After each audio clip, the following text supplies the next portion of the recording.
उम्मीदें वालों की जानब से आल पाकिस्तान ब्यूटिशियंस के लिए खुशखबरी।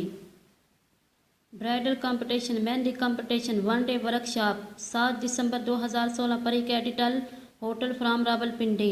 Entry fee 1000। Madam G Ahmad की निगरानी में ये तकरीब मुनक्कद की जा रही है, जिसमें आल पाकिस्तान की ब्यूटिशियन शिरकत कर सकती हैं। और ब्राइडल कंपटीशन अंटरशिप फीस 5000 रुपये और मैडम जी अहमद की जानब से फर्स्ट नोबल प्राइज़ इनाम जीतने वाले को दिया जाएगा 50,000 रुपये, सेकंड 20,000 रुपये, थर्ड 10,000 रुपये।